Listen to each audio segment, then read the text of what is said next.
Antes de mais nada, eu quero agradecer e elogiar a Arquifuturo por esse evento de elevadíssima excelência, né, tão produtivo, e elogiar especialmente a escolha dessa última sessão, da triangulação que foi feita dos 3 participantes dessa sessão. Vou explicar por que eu considero uma escolha muito feliz, né?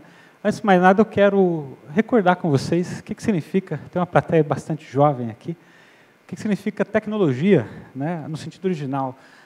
A tecnologia vem da palavra terriner, do grego, né? Muito mais que técnica. Quando a gente fala técnica, a gente pensa, às vezes, uma metodologia de ação, né? É o sentido atual da palavra. Terriner, no grego antigo, na sociedade antiga, era alguma coisa muito mais próxima de arte, de artesanato, de trabalho manual, de manufatura, muito mais próximo de sensibilidade, né? E a terriner antiga era essencialmente feita com a mão, né? A mão que, orientada pelos demais sentidos, né, atuava ali na realidade, né?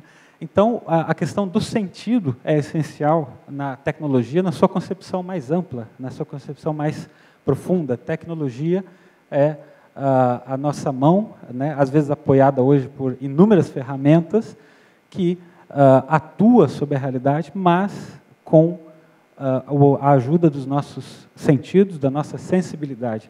E, nesse sentido, uma cidade inteligente, uma cidade tecnológica, é uma cidade que sente, né? É uma cidade que sente e responde. Até pouco tempo atrás, as cidades eram imateriais e não se comunicavam conosco. As últimas tecnologias das últimas décadas permitiram um sensoriamento, exatamente isso, o sentido, a expansão dos nossos sentidos nos espaços da cidade, de modo que nós podemos hoje conversar com a cidade. E, nesse sentido, o nosso convidado internacional de hoje, ele dirige o Sensible City Lab do MIT, né, um centro de excelência internacional, a gente conhece. Ele é o Carlo Ratti, né, ele é engenheiro pela Politécnica de Torino e pela École Nationale des Ponts et Chaussées, na França, arquiteto pela Universidade de Cambridge, professor do Massachusetts Institute of Technology, o MIT, onde também dirige o grupo de estudos urbanos, o Sensible City Lab.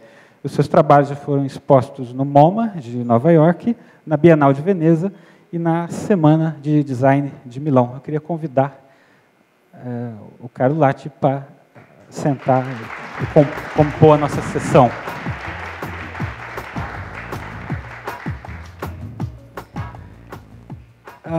O trabalho do Sensible City Lab é bastante interessante. Essa palavra do sentido, essencialmente, muito basicamente, é a instalação, a sensorização da cidade, a instalação de muitos sensores para fazer a cidade sentir e responder. Depois que você começa a colocar sensores, vamos imaginar, de temperatura, de poluição, de quantidade de água, de consumo de eletricidade, de vários outros aspectos da nossa vida diária, você começa a ter uma quantidade de dados que começa a crescer exponencialmente. É muito grande essa necessidade de dados. Isso é o famoso Big Data, a grande data, o grande conjunto de dados, né? E para se fazer política pública, para um gestor público tomar decisões, hoje a iniciativa, o poder público tem que trabalhar com Big Data. E na cidade do Rio de Janeiro, felizmente, ela é pioneira aqui no Brasil, uma das, né, mas tem um trabalho bastante importante. A cidade do Rio de Janeiro tem um departamento e tem uma área de Big Data. E aí eu queria convidar aqui o Pablo Cerdeira.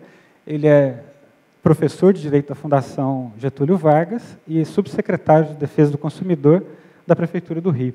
Ele se formou em Direito pela USP e atuou no Conselho Nacional de Justiça. E hoje ele coordena a Big Data e a Sala de Ideias da Prefeitura do Rio. Então, além dessa questão também, que ele vai poder contribuir com a gente, o poder público, o Estado, quando começa a mexer com dados numa grande escala, e dados das pessoas, da população, começa a esbarrar em questões jurídicas, em questões de privacidade, questões de segurança. E ele, como advogado, professor de Direito, vai poder também ter esse olhar para a nossa compreensão. Nessa hora, alguém, né, nós temos sensores, nós temos o Big Data, e alguém tem que ir lá nas cidades, nas casas, nas favelas, né, instalar esses sensores. Né.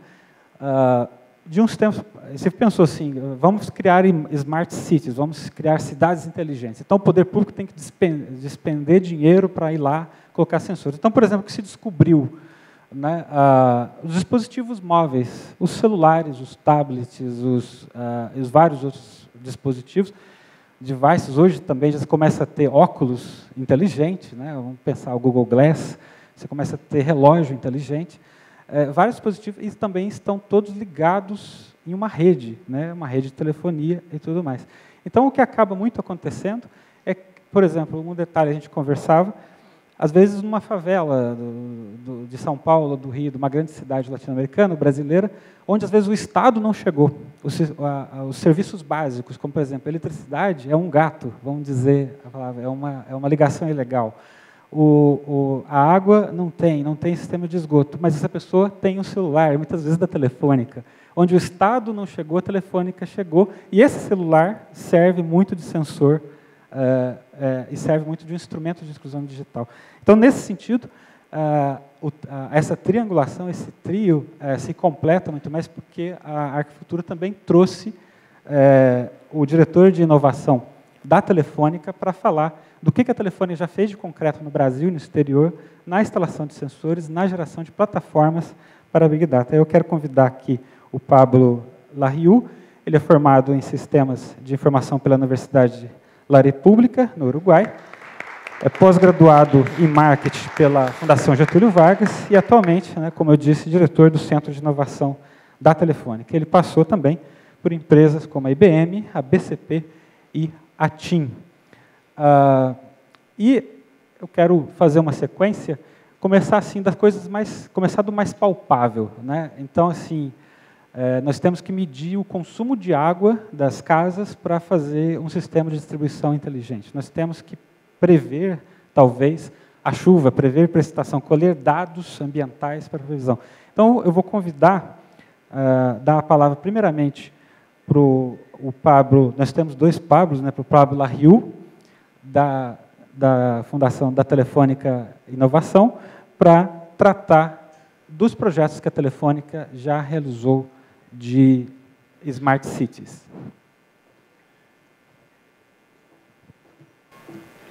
Boa tarde. Para mim não tem tradução, então vai ter que ser no sotaque mesmo. Muito obrigado pelo convite, estou muito feliz de estar aqui e poder compartilhar com vocês algumas ideias com relação às Smart Cities, às cidades inteligentes. Assim, a boa notícia, a grande boa notícia, hoje podemos conectar cidades. O que está acontecendo no mundo? Por que estamos discutindo hoje de tecnologia para cidades? Hoje temos redes de transmissão de dados que permitem que a gente consiga cobrir as grandes áreas urbanas.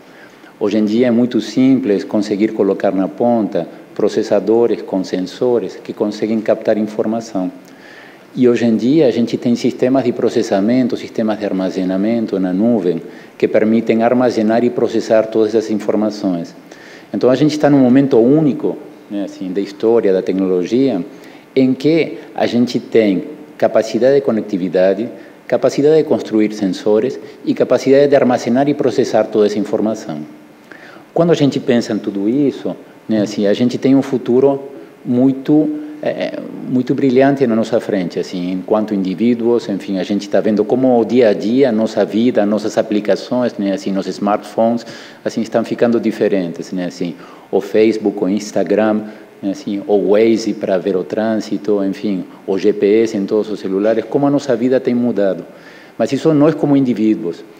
Mas o grande desafio é começar, se a gente começa a pensar isso, mas numa escala cidade, né, assim, como que isso poderia mudar, assim? O que não dá para fazer quando a gente começa a pensar, em vez de ter esses serviços como indivíduos, e pensar isso como cidade? E isso é um pouquinho que a gente quis trazer aqui hoje. A gente tem um vídeo que eu gostaria de mostrar que, de alguma forma, expressa um pouquinho essa ideia, expressa um pouco do que nós achamos que será possível ao conectar as cidades. Se puder soltar o vídeo, por favor.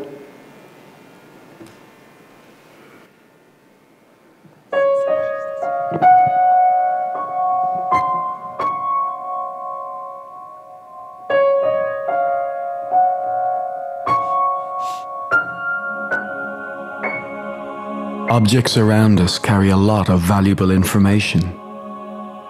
Over time, this information has been lost because objects were not able to transmit it. But that has changed. After nearly 100 years innovating in the ways people communicate. In Telefonica, we've stepped forward to establish communication between things.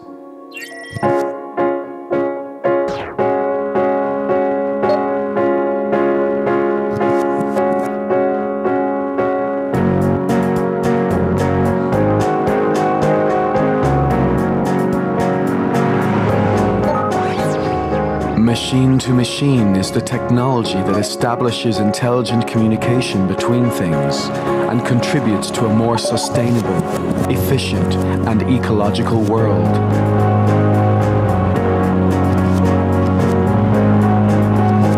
This technology uses the information objects have about the environment and about ourselves to generate intelligent solutions automatically, without the need for intermediaries.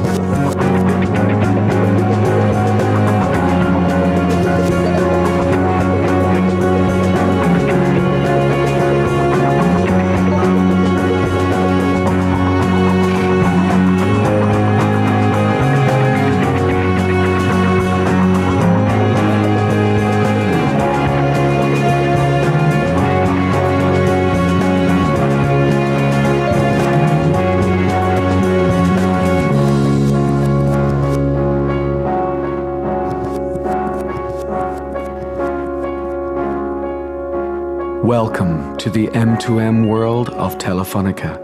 Welcome to a better world.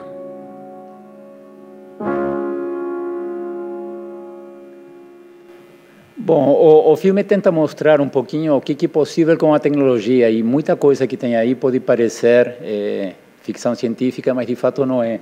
Né? Assim, que isso nos leva a nosso segundo ponto, né? Assim, na perspectiva da comunicação, né? Assim, hoje em dia, como estava comentando, é possível conseguir prover toda essa conectividade, né? Assim, então, eu acho que ao longo do tempo a tecnologia tem evolucionado, muito impulsada pela tecnologia do celular, mas assim que facilmente é aplicável para essas novas aplicações.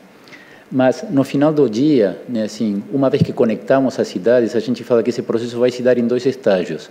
Assim, um primeiro estágio, que é um estágio de conectividade, né, assim, e a gente fala, isso não necessariamente vai tornar as cidades mais inteligentes, vai tornar as cidades mais eficientes. Né, assim, eu vou conectar as cidades, e essas cidades que hoje em dia estão desconectadas serão conectadas e eficientes. Mas no final do dia, quando começa a gerar essa informação, eu vou ter sensores, eu vou ter pessoas, eu vou ter informação. E aí sim, eu vou ter inteligência. Isso já foi feito na cidade de Santander. Na cidade de Santander, é uma cidade que fica a norte da Espanha, e colocamos, assim, Telefónica liderou um processo de 3 anos de colocação de sensores. Tá? Isso foi feito um consórcio com 25 empresas, onde foram colocados mais de 20.000 sensores nas diferentes áreas. Áreas como parking, né, para ver vagas de estacionamento, temperatura, nível de ruído, semáforos, água e irrigação inteligente em parques, né, conseguindo ver toda a parte de como passava no vídeo, assim, dependendo de condições climáticas, previsão do tempo, administração do sistema de água. Então, vários sensores que foram colocados, né, assim, como eu comentei, 20.000 sensores ao longo de 3 anos, para conseguir tornar a cidade mais eficiente. Mas também foi feito o quê? Foi devolvido o poder para o cidadão. Através de quê? Através de uma aplicação. Então, eu tenho uma aplicação onde o cidadão tem as alternativas de ter realidade aumentada. O que é isso? Assim, através do smartphone, eu consigo consultar as informações somente pela imagem. Né? Assim, eu consigo apontar o smartphone e, pela imagem, ele já começa a me dar informações daquela região que eu estou olhando. Eu consigo ter informações de controle ambiental, né? Níveis de temperatura, níveis de ruído, níveis de poluição nos diferentes pontos da cidade.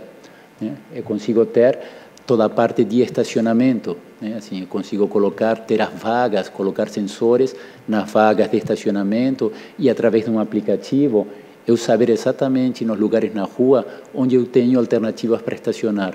Né? Poder na mão do cidadão. E isso já existe.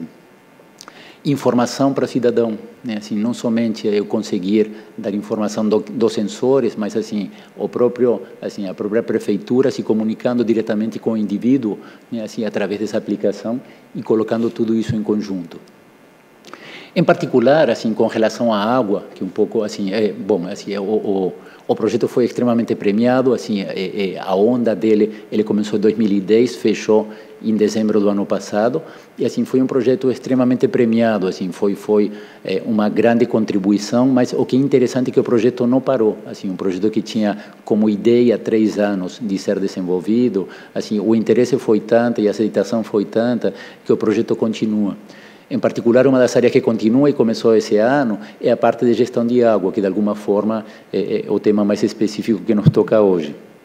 O que está sendo feito? Foi escolhido um bairro da cidade de Santander, um bairro com 5.000 pessoas, nas quais vão se instalar sensores nas casas das pessoas, medidores de água. Hoje em dia a gente tem os medidores de água, onde uma vez por mês uma pessoa vai lá, anota o consumo para conseguir fazer o faturamento, né, da companhia de água. Mas imaginem se eu consigo substituir esse sensor por uma caixinha que uma vez por mês faz a transmissão dessa informação. Esse é o ponto da tecnologia que a gente começa. E isso é fantástico, porque uma vez que eu tenho uma caixinha que começa a transmitir uma vez por mês, né, assim, eu posso pensar, poxa vida, eu posso transmitir uma vez por semana, ou uma vez por dia, ou uma vez por hora. E de repente agora, sim, eu tenho essa capacidade de ter o consumo de água de todos os indivíduos, de toda a cidade, hora a hora, armazenados dentro do meu sistema. Eu consigo entender muito melhor a minha cidade. Eu consigo ofertar um plano de preço diferenciado. Eu consigo fazer uma gestão completamente diferente. E se eu consigo me comunicar com esse contador, com esse medidor, né? E se esse medidor, de alguma forma, ele consegue se conectar, né, assim, com as minhas torneiras de casa, com o meu chuveiro, de alguma forma, posso contribuir na gestão. Então, de alguma forma, esse caminho que a gente começa simplesmente substituindo o medidor para ter uma transmissão de dados, a gente consegue construir, degrau por degrau, inteligência e novas aplicações em cima disso. É um pouquinho disso que está acontecendo por lá, um pouquinho disso que é possível fazer. O que estamos fazendo no Brasil? No Brasil, por coincidência, a gente escolheu um município muito perto daqui, assim, chamado Águas de São Pedro, né? Fica uns 30 quilômetros daqui, para tornar Águas de São Pedro no que nós chamamos a primeira cidade digital do Brasil. O que estamos fazendo? Primeiro, estamos substituindo toda a infraestrutura básica de telecomunicações, né? Tudo que era cobre, né? Assim, a gente está substituindo por fibra. Tudo que era conexão de dados de baixa velocidade, a gente está colocando a nossa melhor tecnologia, 4G. E tudo que era serviços para empresas, a gente está colocando todos os serviços de nova geração. Mas mais do que isso, a gente também está colocando aplicações. Está colocando aplicações na área de educação para conseguir ter escolas conectadas, tablets nas escolas e conteúdo, né, assim, conectado a sistemas. Estamos colocando aplicações nas áreas de saúde, né, assim, com agendamento e com tablets com informação para agentes, especificamente uma aplicação para controle da dengue. Mas também estamos colocando essas novas soluções, assim, a gente está colocando sensores nas vagas de estacionamento, a gente está colocando sensores nos postes de iluminação, e a gente está colocando câmeras de videovigilância, que a gente vai interligar e vai começar a gerar todo esse tipo de informações. Assim, isso está acontecendo aqui a 30 e poucos quilômetros de Piracicaba e todos estão mais do que convidados para visitar essa iniciativa. Agora, talvez, assim, um pouco o que a gente aprende dentro disso é que, assim, não dá para fazer sozinho, né? Assim, esse mundo é muito grande, muito vasto e, assim, e parcerias nesse mundo é essencial. Assim, então tem várias parcerias, assim, não somente a parceria, assim, da cidade com os cidadãos, mas também as diferentes empresas, assim, ninguém vai conseguir entregar tudo isso sozinho. Então é um mundo muito, assim, a construção, a gente fala desse novo ecossistema, é talvez, assim, um dos pontos mais importantes e mais delicados para conseguir ter sucesso. Então, de alguma forma, já concluindo, assim, a gente entende que isso aqui representa uma grande oportunidade, mas principalmente, assim, a tecnologia ou transformar uma cidade inteligente vai muito além da tecnologia. Eu diria talvez até que, assim, a tecnologia é o lado fácil da equação, né? Assim, a tecnologia é o lado fácil, mas conseguir ter integração entre o governo e o cidadão Assim, alguma coisa que o Silvio comentava na palestra anterior, de conseguir ter um plano de longo prazo, porque isso aqui é um projeto muito longo, assim, isso aqui não é um projeto de anos, é um projeto de décadas, assim, mas ter essa cooperação, ter essa parceria para conseguir entregar é muito importante. A construção do ecossistema, eu acho que é um segundo ponto, assim, muita gente tem que jogar. Isso aqui não é um negócio para um, dois, não é um negócio para poucos. É um negócio para pessoas assim com mentes abertas, visões de longo prazo e vontade de contribuir, vontade de cooperar. Porque assim a empreitada é muito grande, assim as vertentes são muito grandes e isso aqui tem que ser desenvolvido por muita gente. E finalmente que isso aqui representa uma grande oportunidade. Comece a imaginar assim as novas informações que a gente vai conseguir capturar, né, assim, o novo processamento que a gente vai dar e como que isso não vai ser uma plataforma extremamente rica e de extremo valor para a gente conseguir gerar novas aplicações e novas soluções que hoje a gente nem imagina e que passarão a ser possíveis porque a captura de informação vai estar aí. Era isso que eu queria compartilhar com vocês. Muito obrigado.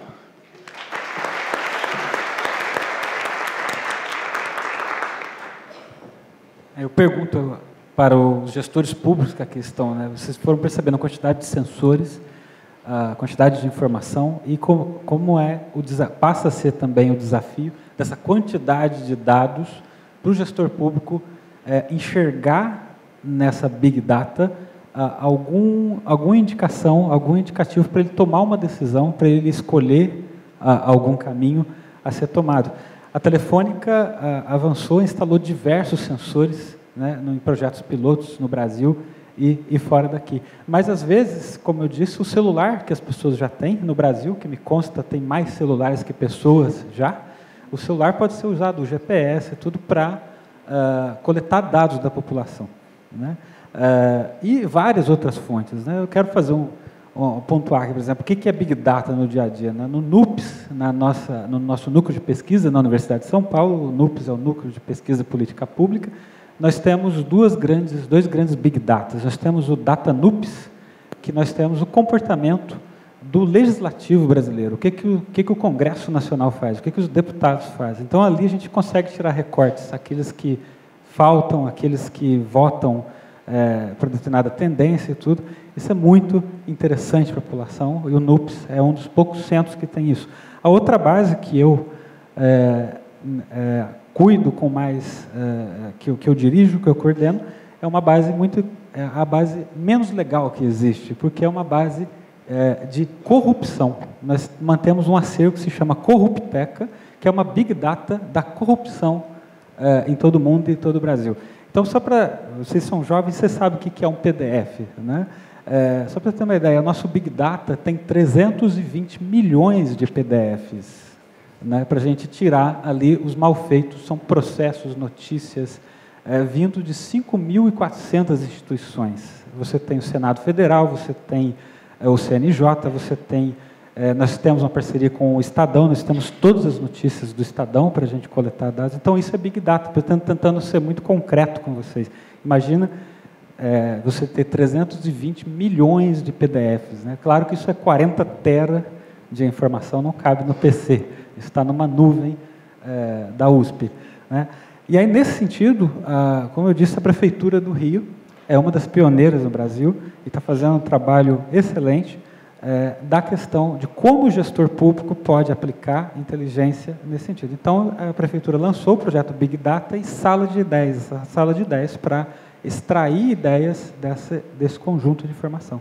Então, vou passar a palavra para o Pablo Cerdeira, para ele comentar para a gente como é esse trabalho na Prefeitura do Rio. Obrigado. Boa noite. Vamos lá.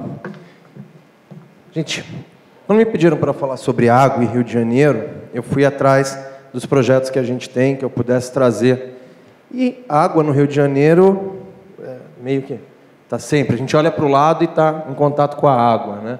As fotos mais conhecidas do Rio de Janeiro, ou a gente está olhando a lagoa, ou a gente está olhando para o mar, a gente tem, ou a floresta, sempre muito ligado à natureza, mas a realidade, até o nome da cidade, né? Rio de Janeiro, não dá nem para falar o nome da cidade sem estar fazendo referência à água.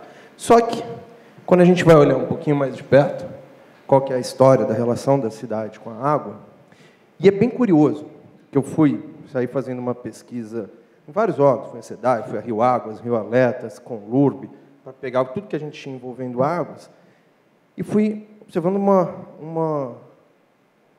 um detalhe que eu vou deixar para o final para trazer, mas veja que curioso, né? Por um lado, a gente tem essa realidade aqui.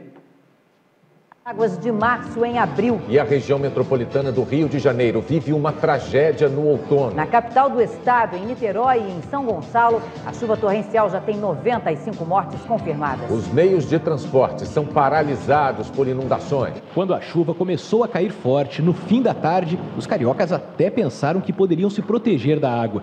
Logo descobriram que não. E o caos tomou conta da cidade. Diante do caos, logo cedo a recomendação da prefeitura foi uma só. Quem estivesse em lugar seguro não deveria sair de casa. O Rio de Janeiro tem aí algumas tragédias relacionadas às chuvas que são muito marcantes. Uma enchente em 66, uma enchente em 88 e uma em 96. E de todas essas, o maior índice pluviométrico em 24 horas foi dessa chuva que nós tivemos aí nas últimas 24 horas, foram quase 300 milímetros. Infelizmente, essas áreas de encosta no Rio de Janeiro, na maior parte das vezes ocupadas irregularmente, são áreas de risco que com uma chuva dessa, em que a encosta fica completamente encharcada. A prefeitura não tem como ir de casa em casa, de comunidade em comunidade, mas que as pessoas saiam de suas casas, se abriguem ou com vizinhos em áreas mais seguras, ou com parentes, ou em algum equipamento público, escola municipal, Vila Olímpica, até os batalhões da Polícia Militar estão à disposição para receber as pessoas, pedindo ainda para as pessoas permanecerem em suas casas, não se deslocarem para a cidade. A situação ainda é complicada, para que a gente, se Deus quiser, amanhã tenha a vida voltando ao normal no Rio de Janeiro. Isso aí foi 2010, tá? Enfim, como é que a gente pode, né? Olhar lá os dados do passado, se a gente volta para 1960... Isso aí é Jardim Botânico, Avenida Jardim Botânico. Quando a gente vai lá, 1940, Praça da Bandeira alagada. A gente olha 1930, Praça da Bandeira alagada. A gente tem lá em 1910 isso, formidável enchente de domingo, Praia do Flamengo alagada. O que acontece com o Rio de Janeiro? Que, de um lado, a gente tem um problema de, enfim, uma relação com a água bastante próxima no dia a dia, ainda assim a gente enfrenta esses alagamentos, e segundo informações que eu fui colher agora recentemente, a gente também está correndo o risco de logo entrar no tal do volume morto, de faltar água para a população. Por que isso acontece, né? Como é que a gente pode mudar um pouco essa realidade? Outras imagens do rio, quando a gente fala de água, que vocês devem ter ouvido recentemente, a questão da poluição, a questão das línguas negras que saem constantemente, aparece uma língua negra ligando água ao mar, poluindo o mar. A gente tem que entender o que isso acontece e não só tentar evitar, como melhorar a forma como a gente lida com isso. E o que estava faltando na cidade? Isso foi uma visão importante do prefeito. Durante muito tempo, o Rio de Janeiro cresceu de uma forma não pensada, não estruturada. O Rio de Janeiro cresceu, enfim, era capital, foi recebendo gente, depois deixou de ser capital. O André Urani tem um livro excelente sobre isso, ele fala sobre trilhos do Rio. O Rio, como ele foi esvaziado de repente, quando a capital saiu, foi unificado, né? Unificou o estado da Guanabara com o estado do Rio de Janeiro. Enfim, houve falta de planejamento, falta de recursos e falta de governança, no final das contas. E aí eu gosto de citar essa frase do Mário Henrique Simons: para um grande problema, normalmente temos uma grande solução, geralmente errada. Um grande problema você não trata com uma única solução brilhante, ninguém vai acordar de um dia para o outro e falar, poxa, eu tenho a solução desse grande problema. E a água no Rio de Janeiro é um problema, a gente viu aí. Mas a prefeitura veio, ao longo desses últimos anos, se preparando de forma que eu julgo bastante sólida para a gente chegar onde a gente está chegando hoje. Quem não foi ao Rio recentemente, recomendo. A cidade é outra, tá? A gente vive um Rio de Janeiro hoje, enfim, se olhar 10 anos atrás, eu cheguei há 10 anos atrás no Rio, olhar hoje, é outra cidade. Isso tudo porque uma série de passos foram sendo dados. Por exemplo, se criou, isso já é mais antigo, mas o IPP assumiu o papel de fazer toda a centralização de bases de dados da cidade, cartográficas, praças, logadouros, comunidades. A gente criou a Central 1746, que é uma cópia do 311 de Nova York, onde todo cidadão que quer fazer alguma solicitação para a prefeitura tem que fazer num único local, é através desse telefone, através do site, do aplicativo. Por conta daquela chuva, foi criado o Centro de Operações. Tá? Em 5 meses estava de pé um prédio do Centro de Operações, que eu vou mostrar para vocês como é, depois daquela enchente, para cuidar das crises, para cuidar dessas situações e centralizar órgãos, que antes a gente tinha esse problema de governança. Ah, não, isso é competência do Estado, isso é competência de eu não sei quem, isso é da empresa privada, isso é do concessionário, isso aqui fica aquele empurra-empurra. O município assumiu a frente nessa questão. Falou assim, não tem... Aconteceu algum problema na cidade, o cidadão vai cobrar, é aqui de mim. Então, o prefeito, no vídeo, ele fala, num outro vídeo, ele fala, olha, eu tive que ir para a imprensa quando aconteceu o alagamento e dar a cara lá e falar, não sai de casa, não tem o que fazer. Essa responsabilidade as prefeituras têm que assumir. Tá? É claro que isso abre outra discussão, questão de recursos, repasses, como é que um município pode assumir isso, na situação, no Pacto Federativo que a gente tem hoje, mas o fato é que lá se assumiu, colocou SEDAI, colocou bombeiros, ônibus, metrô, tudo dentro do mesmo lugar. E agora a gente está criando o Ágora Rio, que é um outro ambiente para consulta à população. Tá? Banco de dados agregados, o 1746, onde você faz suas solicitações, o Centro de Operações. Eu vou mostrar só um trechinho desse vídeo para vocês verem, tá? Que é como é que ele foi criado. Isso por causa daquela chuva, tá? Mais um belo dia na cidade. O trânsito está livre, o sol brilhando e não existe previsão de chuva para hoje. Tinha um ano e pouquinho de governo, teve uma super enchente no Rio.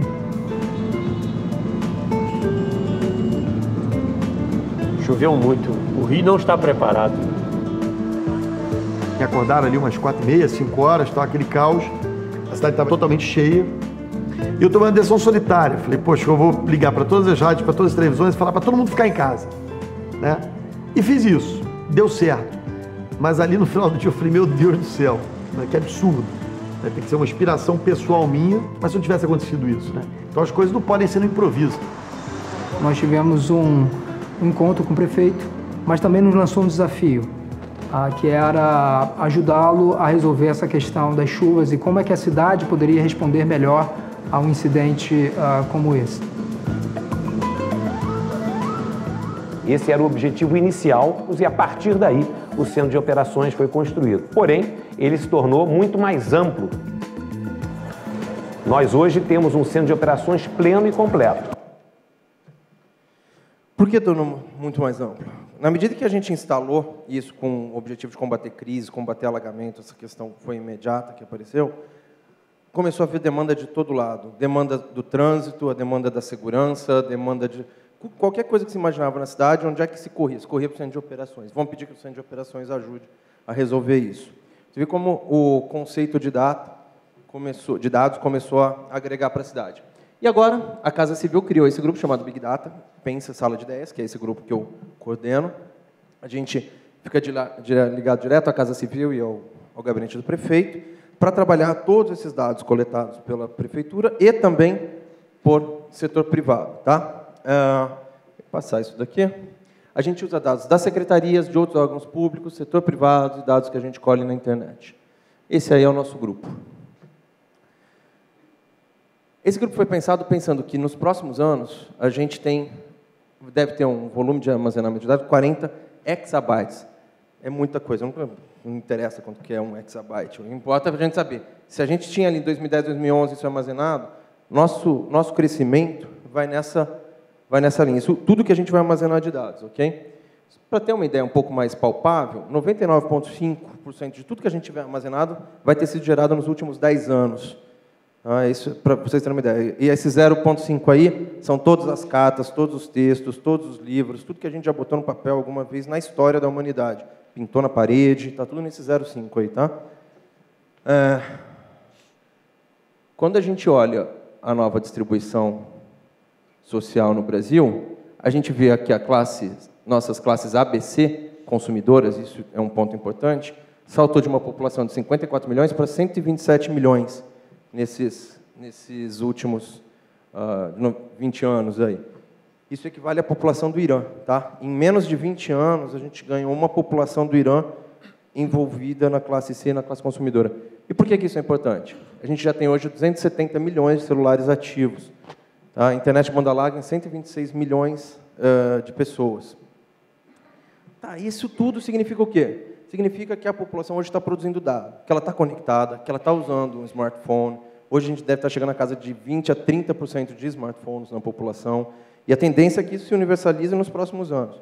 Então não dá mais para a gente pensar uma gestão pública, uma comunicação governo-cidadão que seja feita de uma forma ainda arcaica, porque a votação é um modelo arcaico de representatividade. A gente não precisa ficar esperando, a gente pode responder e pode atuar junto com o cidadão sem ter que importunar o cidadão para ir numa urna. Ele pode estar falando com a gente até quando não está expressamente querendo falar. E como é que a gente faz isso? Eu vou passar isso aqui, tá? A gente vem aí Google Glass vindo nos próximos anos. Tá? A gente tem lâmpada, não sei se vocês já viram essa lâmpada. Pode abaixar um pouquinho o volume, por favor? Gente, só. A gente tem essas lâmpadas agora, por exemplo, que o objetivo é saber que horas você acorda, que horas você dorme, para programar automaticamente a lâmpada. O objetivo é coletar dados para ter informação sobre como atuar. Atuar economicamente, no caso de uma empresa, atuar publicamente, no caso de um governo.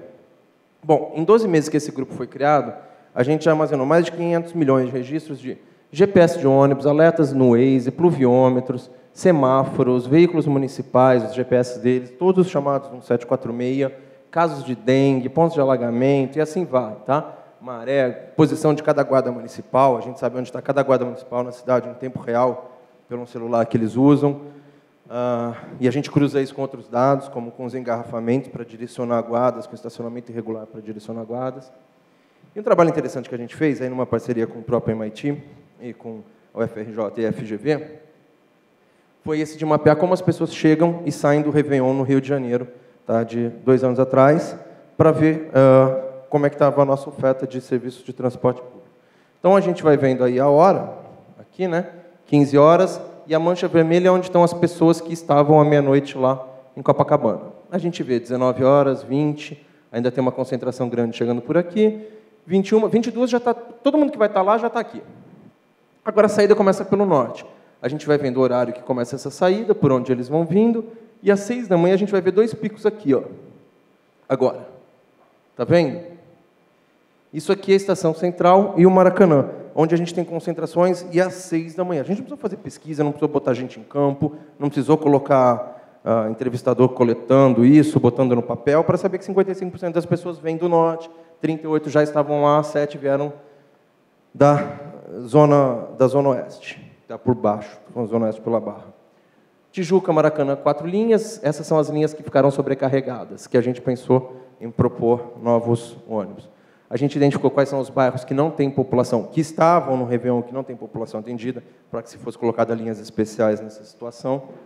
E tem, inclusive, um sistema que a gente está produzindo em parceria aí com a FGV para fazer essa análise em qualquer situação. Então, essa aqui é a análise que a gente fez da final da Copa das Confederações para saber como é que as pessoas iriam chegar na final da Copa do Mundo. Tá? É a mesma coisa que aquele. A gente usa esses dados para cruzar. Eu estou acelerando bastante, porque acho que o que interessa mesmo aqui... Vou fazer um parênteses para vocês, tá? Esse centro não é um centro de pesquisa dentro da prefeitura, é um centro de resultado. Então, o nosso trabalho é pegar o que existe de ponta ali e trazer para um resultado rápido. Nossa linha de trabalho... Eu já trabalhei no setor privado, em grande empresa, já trabalhei em grande escritório de advocacia, já trabalhei em academia, já trabalhei no setor público. O ritmo que a gente está hoje lá no Rio de Janeiro é absolutamente insano. A cada 15 dias tem uma nova grande mudança na cidade. Se derruba uma avenida, se fecha outra, inaugura um BRT, enfim, cada dia tem uma coisa nova. Então, esse ritmo de produção, a gente está conseguindo trazer o que a gente vê lá no site do MIT, a gente vê o que o Carlos está fazendo por lá e tenta copiar aqui para ver se a gente consegue trazer resultado rápido para a cidade. Aqui a gente pegou os dados do Waze, ônibus, aqui são as reclamações de engarrafamento do Waze, os pontos de alagamento, para a gente priorizar quais deveriam ser atacados. Tá? Cruzando com as linhas de ônibus que mais carregam passageiros, achamos lá os pontos de alagamento prioritários, que afetam o trânsito, e dissemos para a Secretaria de Conservação, olha, se vocês quiserem priorizar, esses aqui são os pontos que vocês deveriam atacar nessa hora. Foi o que foi feito, e a Secretaria agora a gente já está fazendo de novo para o ano que vem. Derrubada da perimetral, que é uma via importantíssima no Rio de Janeiro, mas que tapava toda a região central, toda a vista, enfim, matava uma parte do Rio, a gente fez todo o acompanhamento, com os GPS de ônibus, com o Waze, para analisar o impacto. A gente chegou, enfim, não teve impacto na velocidade dos ônibus, e nas reclamações de Waze teve, a gente teve um salto. Por quê? Porque um é o cidadão. O cidadão já estava propenso aquele dia, vendo no jornal tudo o que ia acontecer. Talvez ele já levasse 1 hora. O trânsito já estava ruim. Mas naquele dia ele levou 1h05, ele já reclamou mais do que quando ele levava 1 hora. O ônibus, que é o GPS, que não leu o jornal na sexta-feira, ele registrou para a gente a velocidade só 1,5 km por hora menor. Tá? Mas a gente foi capaz de achar os locais onde aumentaram as reclamações. Então, com esses dados, a gente foi capaz de direcionar a atuação exatamente para os locais onde a gente talvez não esperava que subisse as reclamações. Tem cruzado dados de GPS com as vias, ônibus, para entender como é que as pessoas estão distantes dos pontos de ônibus e sugerir novos pontos. Eu vou acelerar aqui para a gente encerrar. Sugerir os BRTs com base nesses cruzamentos, identificar estacionamentos irregulares com base nos chamados do 1746, quais são as regiões e os horários. Com casos de dengue, por exemplo, cruzar esses dados anualmente e identificar regiões em que a dengue é endêmica, o dengue é endêmico, inclusive em períodos de baixa. Tá? Isso foi importantíssimo para a gente. Por quê? A gente achou um ponto lá em Bangu, por exemplo, que mesmo quando estava em baixa, ele estava em alta. A gente cruzou com tudo quanto é dado que a gente tinha na prefeitura e achou uma concentração enorme de escolas municipais ali. Não está dizendo que essa é a causa, mas pode ter alguma relação. Foi proposta uma ação muito grande lá, e graças ao trabalho que a Secretaria de Saúde, Secretaria de a Conlub, Conservação tem feito, esse ano o Rio de Janeiro caiu 97% nos casos de registro de dengue.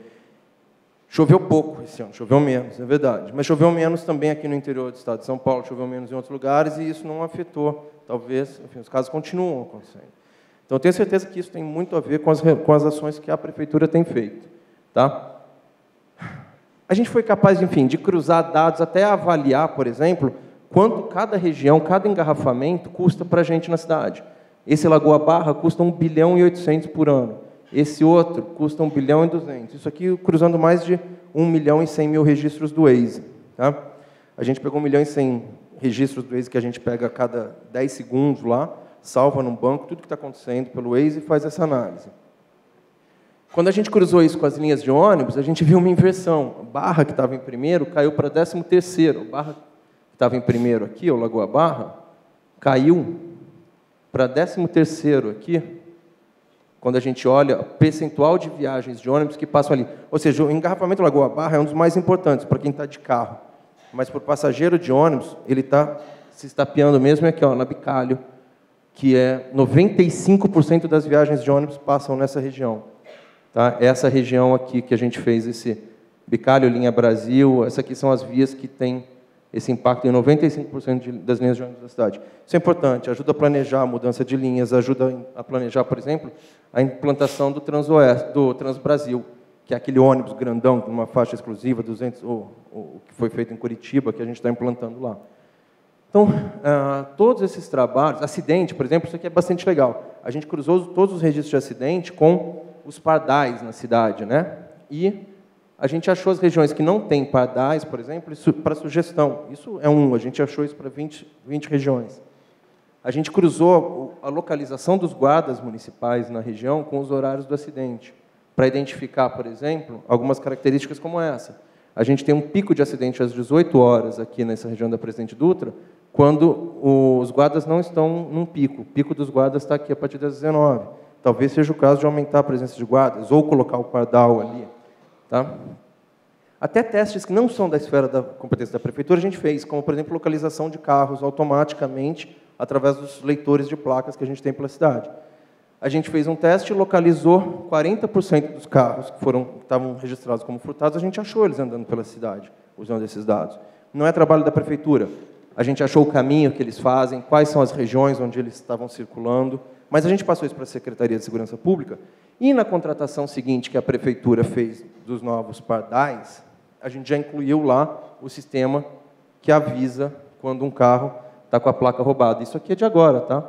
Mês 5, por conta dessas análises que a gente estava fazendo.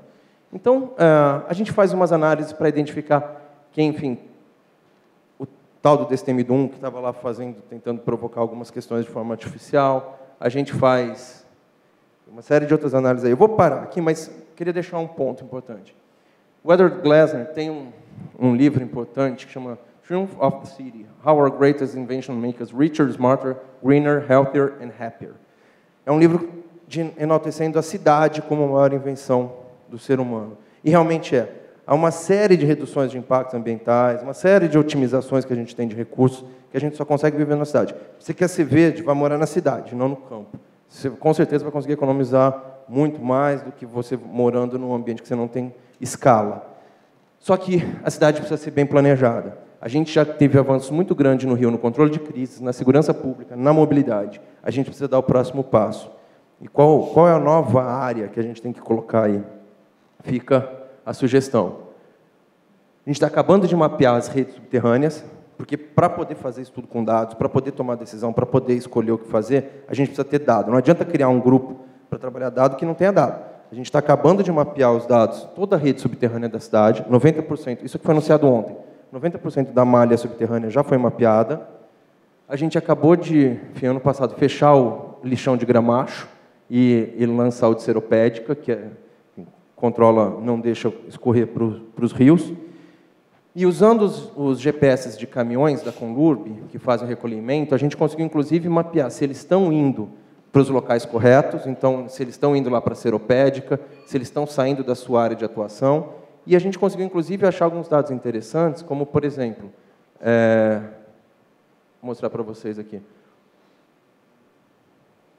O último slide. Os locais onde a gente faz a remoção de entulho... Opa, é esse outro aqui. Os locais onde a gente faz remoção de entulho...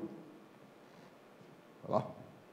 Os locais onde a gente faz remoção de entulho, onde a gente tem as reclamações, pedidos de recolhimento de entulho, os locais onde a gente deixa os entulhos, estão distantes. Então, a gente conseguiu com isso identificar os locais que a gente sugere que sejam colocados novas áreas de transferência, para que o entulho seja levado para o local adequado, e também estimar que a concentração urbana, olha que dado curioso, o caminhão na Zona Oeste, que é a menos densa, atende 2 chamados por quilômetro. Na Zona Norte, 5. Na Zona Sul, que é a mais densa, 14 chamados por quilômetro. Cidade densa é importante. Cidade densa reduz muito o custo, facilita a gestão. Isso precisa ser feito com cautela, precisa ser feito de forma pensada. Você não pode deixar fazer aglomerados urbanos que depois vão jogar o lixo e vão entupir a sua malha. Mas ter esses ambientes, ter ambientes concentrados, reduz muito o custo. Outro dia, só um estudo interessante que a gente estava fazendo era sobre o custo de um gari. Um gari no centro atende um número absurdo de pessoas, enquanto um gari na Zona Oeste consegue atender muito pouca gente. Então, o trabalho de adensar a cidade, se for bem feito, se for bem pensado, pode ajudar muito, inclusive na estruturação de águas. Tá? Agora, a gente, para encerrar isso aqui, tá? De 1950 até agora, a gente teve um crescimento de mais de 160% na população do Rio de Janeiro. Dizem que esse ano está efetivamente sendo o ano que menos choveu desde 1953. Tá? O Rio também está passando por essa situação parecida com a de São Paulo. Mas a gente não pode esperar nunca que o crescimento da população, por mais que vá se estabilizar logo mais, a quantidade de chuvas acompanhe isso. Senão, daqui a pouco, a gente está precisando que tenha um dilúvio diário para que a gente consiga ter chuva suficiente para abastecer toda a cidade. A gente precisa começar a pensar em alternativas. No Rio, a gente tem conseguido algumas interessantes. Reuso de água, que faz com que a água usada pela prefeitura não seja a água potável para a população. A gente tem os projetos de recolhimento em Alegria, de entulho, que evita a poluição da Baía de Guanabara. Esses projetos todos são lentos, mas já produziram alguns. E a gente fala agora de uma descoberta que surpreendeu pesquisadores. Cavalos marinhos mesmo, em plena Baía de Guanabara. A espécie só vive em águas limpas, por isso, uma surpresa.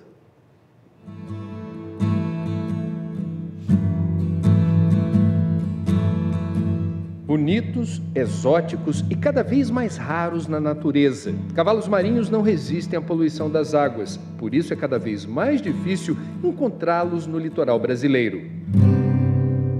Os maiores inimigos dos cavalos... Vou encerrar aqui, mas o que ele vai falar é que o cavalo marinho é um marcador ambiental excelente. E a gente voltou a ter cavalo marinho na Baía de Guanabara. Isso não só é um passo importante, porque significa que, apesar de ainda ser suja, está avançando, está melhorando, a gente está conseguindo contornar uma atrocidade que foi feita por falta de planejamento. Se vocês não sabem, a a ilha do governador não era uma ilha, eram 7 ilhas. E aquilo fazia com que a água circulasse. Ela entrava e saía da baía. Quando se fechou aquilo lá atrás para ocupar a ilha, transformar numa ilha só, aquelas 7 ilhas, se fechou a circulação da água. A água da baía ficou parada. Então, muito difícil você manter aquela água potável, aquela água, enfim, limpa. E o trabalho que está sendo feito, apesar de lento, apesar de demorado, só está sendo feito porque se tem uma integração entre prefeitura, estado e governo federal, está começando a dar efeito. Assim como já produziu efeito na educação, na segurança pública, está produzindo efeitos agora na mobilidade, a gente espera que no próximo setor seja esse de infraestrutura, especialmente na questão do saneamento, oferta de água e de esgoto. Mas isso só vai acontecer integrando os poderes, e acho que é papel do município assumir a frente disso.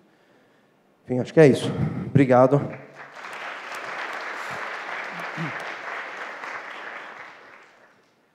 Bem, agora vamos ouvir o Carlo Ratti, né, que vai trazer o que é essa cidade, né, numa visão global trazida pelo MIT, o que é essa cidade que sente e responde.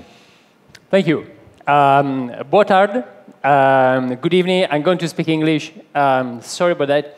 Well, it's a great pleasure to be back here in Brazil with you. And what I'll do now, very briefly, is actually show you some of the work we're doing really about, we don't like to call them smart cities. It's called sensible cities. Now, we think, well, about smart cities, but no, but we think that actually smart city puts too much of the emphasis on technology. And I think actually the ultimate thing, as Ed Glazer mentioned before, as it was mentioned before with Ed Glazer, is actually people, is how technology can help us to live in a different way in cities. But first, let's look at technology, let's get it out of the way. What is happening today is very similar to what has been happening in many other fields.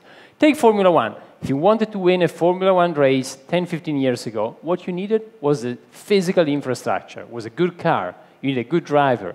And then if they were good enough, you'll win the race.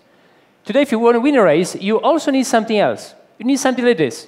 A system that's made of thousands and thousands of sensors onto the car, collecting information in real time, sending that information to those computers where it's analyzed, it's processed, and decisions are made in real time. In other terms, if you are an engineer, a computer scientist, that's what you would call a real-time control system. It's a system that collects information in real time, then processes that information and responds to that information. It's sensing and actuating. And sensing and actuating is really the main principle of every dynamic system. It's the main principle of every living system. When we meet each other, we sense each other. We look at each other, we shake hands, we collect information, and we respond to that information. So that's really sensing and actuating. Well, you know, the amazing thing we believe today is that our cities are starting to behave a little bit like that Formula One racing car. Our cities are being covered, layered with many different types of digital information. Think about cell phone networks. We just heard about how many cell phones there are in Brazil and all over the world. You know, and because of that, they're becoming like living systems where we can sense them in different ways and then we can respond to that information. Almost as if every atom out there we're becoming both a sensor and an actuator. Now, what I will do is actually show you a few examples of sensing. We've seen many of them already in Santander, in Rio, and so on. And then, you know, try to focus more on the actuation, how we can use this information to change and transform our own environment. The first example is a project we did just a few months ago. We did in China. As you know, pollution is an important issue in many cities around the world. And the way you monitor pollution today is the following. You actually take a pollution monitoring station, you put it in one place in the city, and you measure the values there. Now, that is okay, but there's two issues. The first one is that you get conditions just locally in that place that tell you very little about what happens in another place. Now, the other thing is that actually it's very easy to manipulate the data. So some of you might recall the mayor of Madrid in Spain, the previous mayor of Madrid. He actually had to leave and resign for one reason, that he kept on saying and boasting that actually air quality was getting better and better in the Spanish capital, till when people found that actually what he was doing was taking the measurement station and moving them from the streets to the parks. And of course, air quality in the parks is much better. Now, the problem of air quality is very important in China, as you know, and so what we said is today, for the first time, actually people themselves can monitor air quality. The data itself is very important. In the last crisis in Beijing, the US Embassy was actually sending out information to the population about air quality because people didn't trust some of the other parameters that they were being fed. So actually giving this information putting this information in the hands of the people themselves become like sensors, and we can monitor our own exposure to pollution, in this case in Shenzhen and Hong Kong, then it can become a very important way to promote change and to enact actuation. It means that we can actually use this information in order perhaps to go to work through a different route, or we can also use this information in order to plan the city better if you look at the future.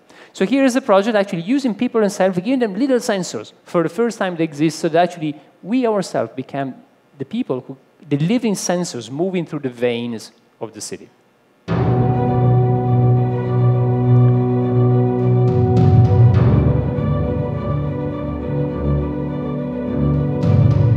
That's Hong Kong. Shenzhen is really very close. It's like the same city, but they're separated by the border with mainland China. And it's very striking how air quality changes. These are actually the sensors. What you see on the video, the color of the video is proportional to pollution. Red means higher pollution. You see PM10 is particulate matter. Green is healthier air. Now we're actually crossing the border from Hong Kong to Shenzhen.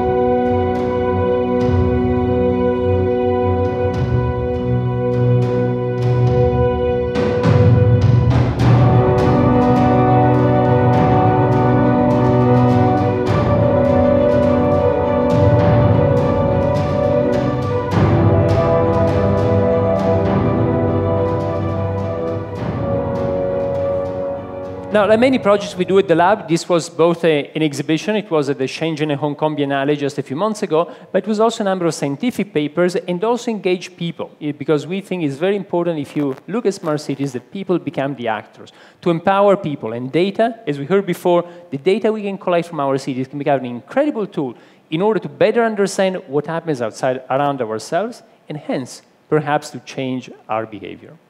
Now, in the next project is an old project. It's a project that I don't show very often these days. It's a project that goes back to 2006.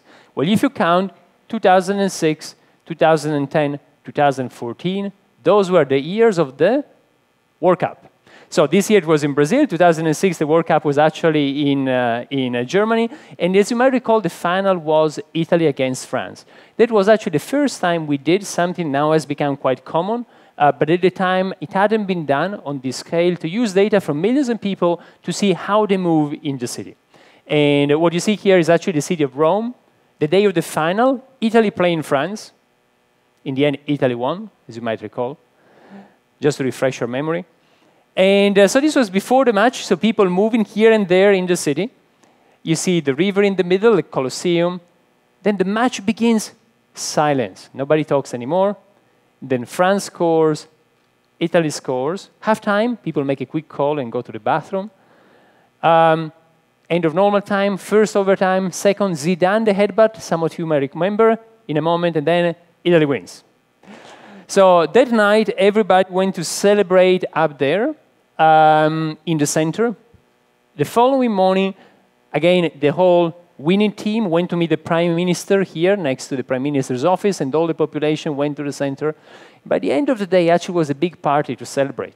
The party was done here at a place called Circo Massimo, and where since Roman times people go and celebrate, and you see a big peak by the end of the day. So sorry, I cannot. So I wanted just to pause it for a moment.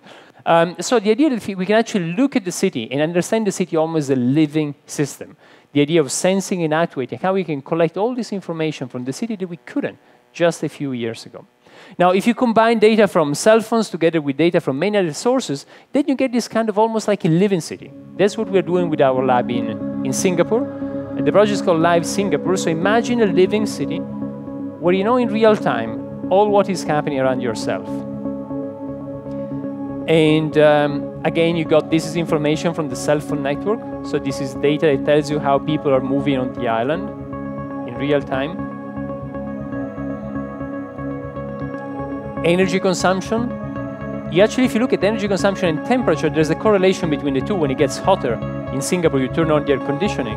So you see actually how the two go hand in hand. What happens during special events? There's actually Formula One starting in Marina Bay Sands, so the big Grand Prix. Just you can see all the taxis and taxis and rain. Look at how taxis disappear when there's a patch of rain, because everybody's looking for a car, and then you don't find them anymore. How the islands kind of almost expands and shrinks because of travel time.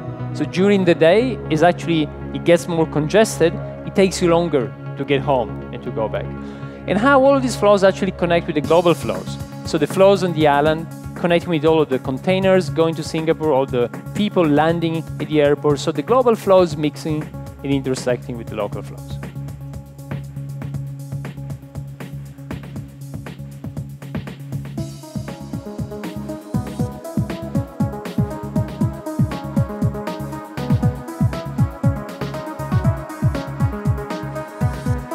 So this was very briefly to show you a little bit about sensing, but we saw a lot of sensing also before about how we can collect a lot of information from the city. But as we saw at the beginning, sensing is great, but the important thing is actually to use this information to actuate, to change the city. Sometimes, bear in mind that sometimes just showing the information, just having this information, making it publicly accessible can be a way to actuate. As we saw before we changed in Hong Kong, you just tell people where pollution is, how polluted the city is, and then that's enough in order to enact action, to have people respond to that information. But in other cases, you want to actually analyze the information and get to other type of things that can help you to design a better system or a better city. And I wanted to give you two examples now. One example is mostly based on traffic and movement, because we looked at a lot of it before, and the other one is based on water. I want to finish with that. So about traffic, again, so we can understand the city as a living system. What you see here is a visualization done by Pedro Cruz, who was in our lab, that was exhibited at MoMA, the Museum of Modern Art in New York. And what you see is Lisbon through the GPS of all the taxis. Again, you see it as a living system. And then if you take all of this, you can do interesting analysis. Look at this. So what you see here is actually all the taxi pickups and drop-offs. So you got in yellow the pickups, in blue the drop-offs, in New York City. This in particular is actually JFK Airport. Now, the same thing you can apply to the whole city. What you see here, you see Manhattan, you see the Bronx, and all the taxis, where they pick up people and where people are dropped off. Now, if you do this, then you can ask yourself, well, what if you could actually share a taxi? Now, you couldn't do this in the past because you didn't have real-time information. But now you know that just because you got this in your pocket, everything can be shared much better. So you can share an apartment with Airbnb. Why people didn't do it 10 years ago? Well, because you didn't have the internet and real-time information telling you who wanted to share and allowing people on the social network to understand if you wanted to share it with somebody whom you trusted. So because of this, you can share a car more and more, you can share appliances. One of the startups is actually looking at how people can share drillers, things to drill holes, drills, between each other. A lot of infrastructure use very little during the year, and it actually we can use it in a much more efficient way if we share. So in this case, we said, what if you can take actually all the system of taxis and ask yourself, how more efficient could it be if people were able to share it? It's a project with Audi and General Electric.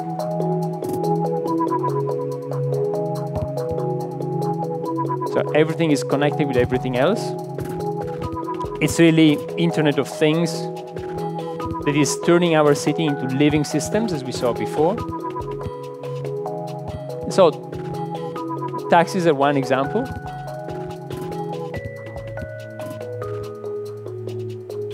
That's actually all the data as it happens. You see how it changes by the second.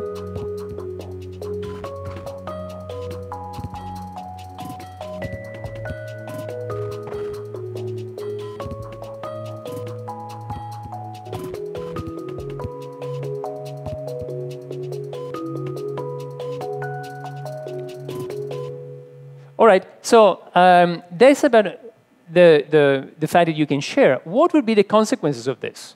And in order to analyze this, you need to develop new mathematical tools. You cannot use the traditional mathematical tools on such big data sets. On what is called big data also requires new tools to analyze it. And then, you look, in this case, we developed something. It's about to be published in PNAS. It's the Proceeding of the National Academies of Science. What you look at here is we developed a system called the shareability network. And then when you analyze it, you find something quite surprising. That actually you could run the city of New York with a little over half, 50%. You could remove 40% of the taxis you got on the system, and you could still take everybody to destination exactly when they need to be there. So basically, you can actually satisfy the same demand for mobility, but with an infrastructure which is much smaller, and so which much less congestion, emissions, and so on. So just one example of how big data can give you this information and help you to plan for a better city. This is about data in the city, so the city is becoming more intelligent, but the car is also becoming more intelligent. And the car is getting filled with sensors that tell you a lot of things. In the next project, I'm going to show you, for instance, we've been working with Volkswagen and Audi and Volkswagen, in order to look at sensors inside the car to see how frustrated the driver is. You just finished the drive.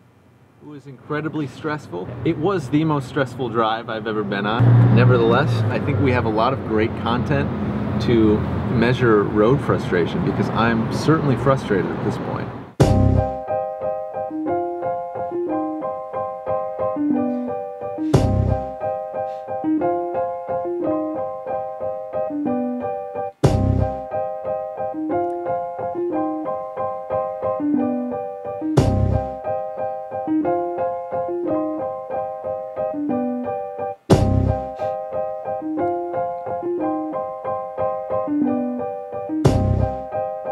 And we're off.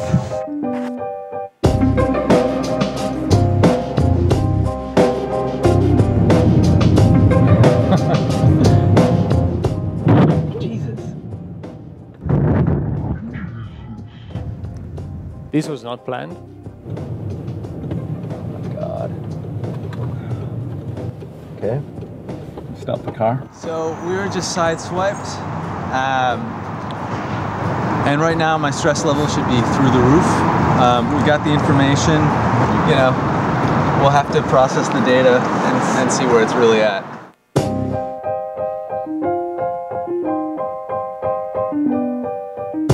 Economics class.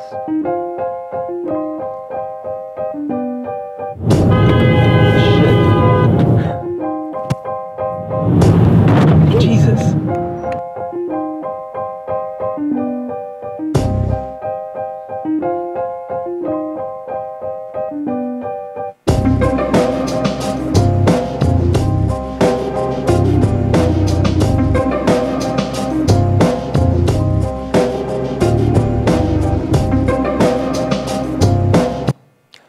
Right, so basically we saw that the city is becoming more and more intelligent and the car is becoming more and more intelligent. And at the intersection of those two things, something quite amazing is going to happen in the next few years. And that is self-driving cars or autonomous cars. Now, we're not interested in self-driving cars because you don't need to keep your hands on the steering wheel. You can shamelessly text while driving and for those reasons. The reason we're interested in self-driving cars is actually when you got a self-driving fleet, then the car in the morning can give you a lift when you go to work, and then can give a lift to somebody else in your family, or if you want to anybody else in the city. So what you're effectively doing, you're totally blurring the boundary between public transportation and private transportation. And now if you combine what we saw before with the taxis, which is what people call ride sharing, sharing a car at the same time, with the idea of car sharing, which is sharing a car that instead of being idle in a parking lot can be used by one person and then afterwards by another person. If you combine both of those things, you get the amazing result that you could run a city such as New York City or Sao Paulo or Rio or any city you want, taking everybody to destination when they need to be there with approximately just 20% of the car. And imagine how our cities would look like if we were to remove 4 cars out of 5. Imagine all the space we would gain because we need much less parking space. Imagine how traffic would be. So I think that is one of the incredible things that's going to happen. Technology is there already for self-driving cars. The technology is ripe. You know, Google has one, MIT has one, many universities and companies have developed self-driving cars. It's a matter of how to deploy it.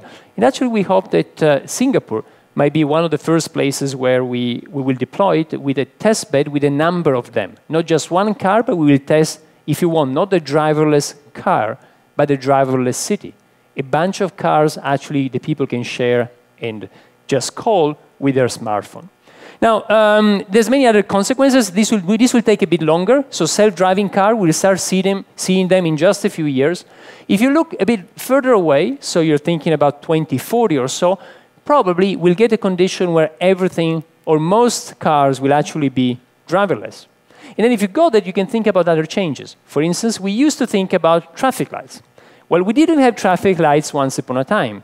Traffic lights actually emerged at the end of the 19th century, when really cars went onto the streets, onto the roads. But again, you know, if now cars become intelligent, you've got driverless cars, then maybe you don't need traffic lights anymore. You could think about a system such as this one. Flows magically mixing without bumping into each other. Don't try it yet.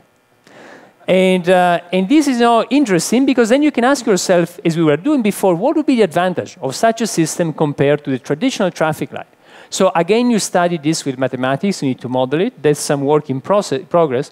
And what you see here is actually comparing the most efficient traffic light system that exists today. It's a dynamic traffic light system that basically adjusts to the flows of car from one side and the other side.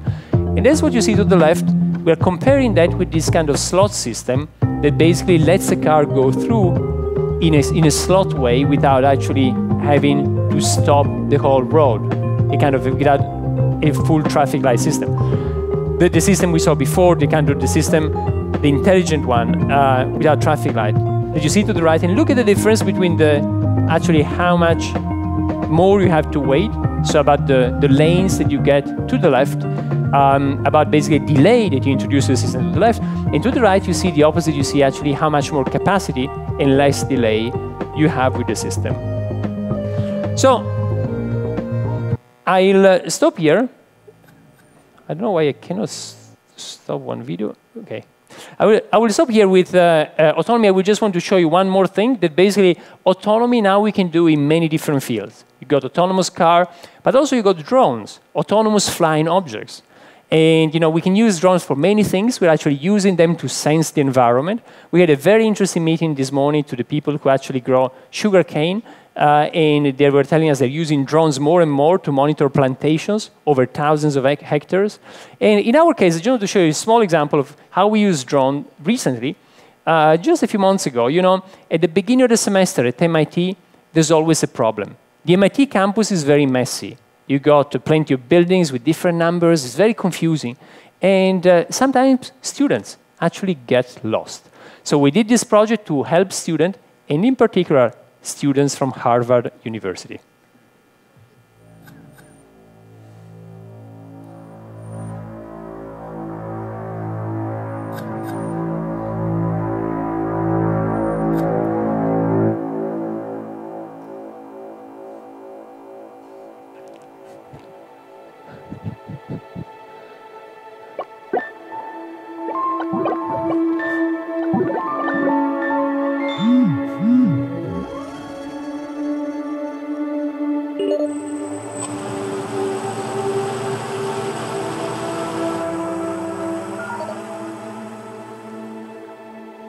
Welcome to MIT. Where would you like to go? Follow me, please.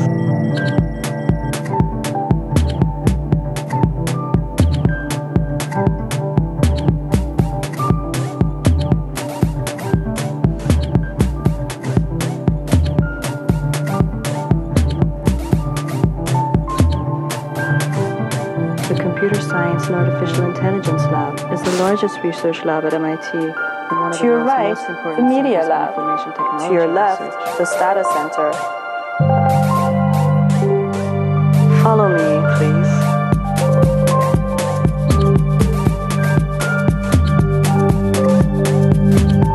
Approaching your destination.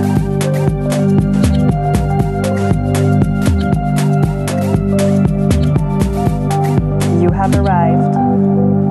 Welcome to Sensible City Lab.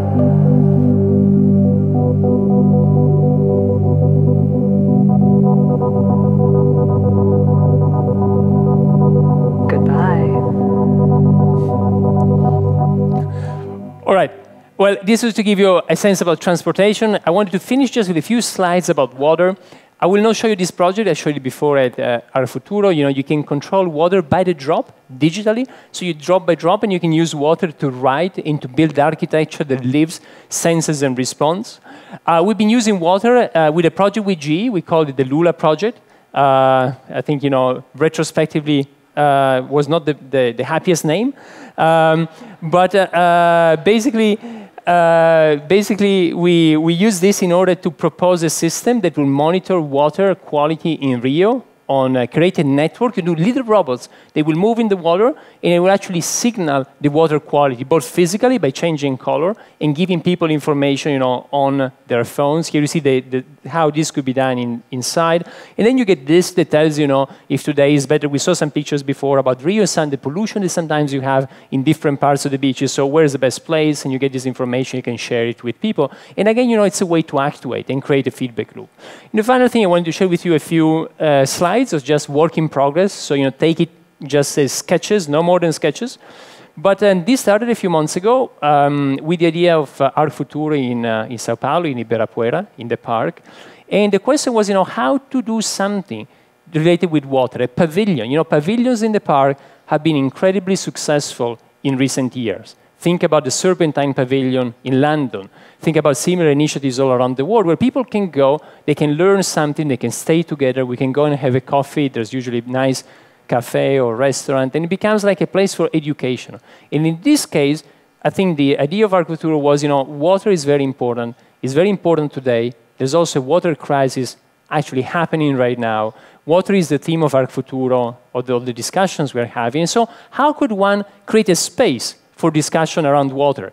A space with this kind of, again, you know, a space would use water, using it in a new way to give us a new perspective on water and help us to discuss it and to exchange ideas and so on.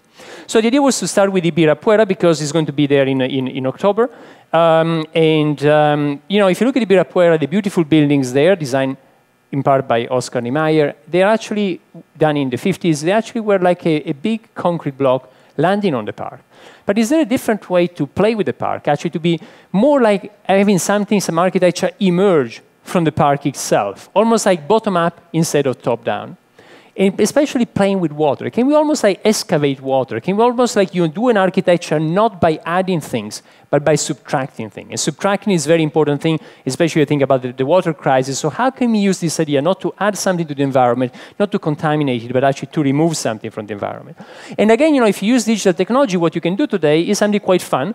That is the same technology that people have been using for submarines, but now you can do it much cheaper and much more efficient, which is have something you can call responsive flotation. So instead of having something that floats a lot, when you go onto a barge, it's very beautiful, but you're very high on the water. So you never really feel like in the water. And the reason for that is that you need a lot of flotation reserve in order to allow more people to jump on the barge without the barge sinking. But if you do a dynamic system that actually changes the flotation of the system, as in a submarine, every time people move on it, then you get like a dynamic system that can be really in the water. You have the beautiful experience of being inside the water without being wet. And then we said, you know, this is a cafe, like this space like Serpentine Pavilion and so on, is a place where you can go and have a coffee, is a place where you can go and, you know, listen to a presentation, to an ArcFuturo lecture. You can even swim maybe, you can just sunbathe. And it would be nice if this can actually be a system that helps purify the water. So if there's a cycle of water in the little pavilion that help purify the water around, you know, it becomes like a sponge that actually helps to clean what is around itself. This was the initial sketch that we did. And here you see a couple of renderings. Also, the roof is made of algae so that the water gets purified by the algae. So it gets from the lake into the roof, and then it protects you. It has a shading that's similar to green space, but actually it's more translucent. It produces energy through the algae, and it helps to purify the water. This is what it could be when you're inside, they're just initial sketches, they're not very developed, and this is what you could see from the side. Now, this is what was done thinking about Ibirapuera. We actually talked to the people in Sao Paulo who are very excited about the idea, but then time seemed to be a bit short. This was just a couple of months ago, and our Futuro will be in October. So we said, well, maybe it's better to take a bit more time. There's still 2 years to the Olympic. Maybe this could be a great project for Rio. By the way, I wanted to add that the idea is that this also can tell you information about the water quality. You can have, again, drones and networks that tell you, not only help to purify, but tell you what is the condition around yourself. And so the idea was, could this become something in Rio eventually? But maybe in Rio, then if it is for the Olympic, can have can become a different type of structure. And here again, they're just sketches I'm sharing with you. It's the first time nobody has yet seen them. Something that maybe in that case for the Olympics could have this type of quality. Could it go in a place, think about Lagoa, where some of the competitions will happen. And again, you have in each of the circles, you have different things. As you see, you've got the conference area, it could have the swimming pool, the learning ring, where you go and learn a lot about water and other things, the coffee, the cafe, the foyer, and the place where you can sunbathe. So it becomes different experiences on the water. You experience the water itself from different points of view. And that could be a legacy. It doesn't need to be just for the Olympics, but then could be a legacy that stays there. And, very simply, the water level is always at the surface, and then you are kind of carved inside. Can have different sizes, can be smaller or bigger. Here you see, again, the same elements. And then you got, again, this can be, this is quite small. It can be different sizes. You can also imagine some of these rings become just light rings during the night. So when you land on Rio during the Olympics and after, you have a welcoming that actually is done through the water. It's almost like a water screen. A screen made in the water, and then you have different type of fun and activities when you're inside, and it becomes like a learning place and a place to know more about these incredible elements that we are talking about, which is behind really all of our lives, which is water. Thank you.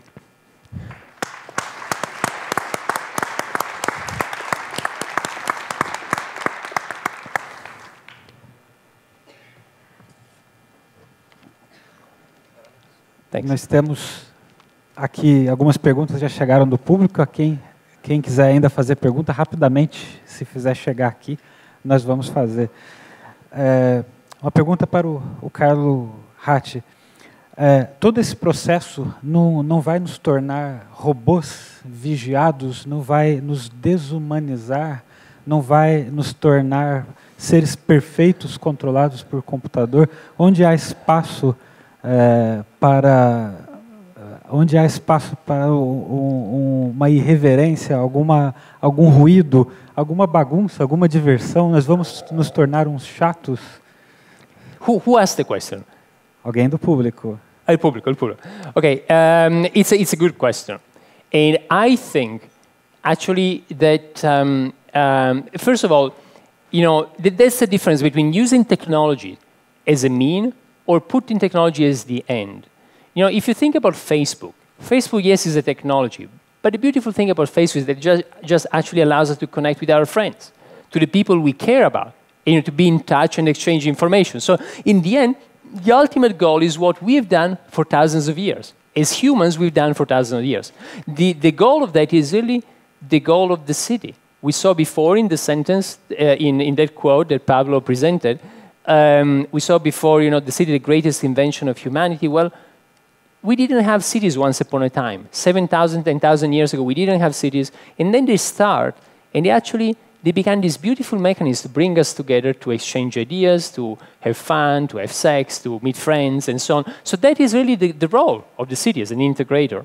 Now, if you put that at the center, then technology is only a means. And I think that is important, that we don't need to see. I started with that metaphor of the computers, of Formula One and collecting information.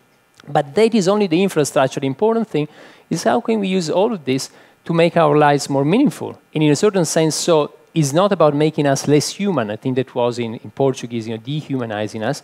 But I think in actually bringing more poetry to our lives.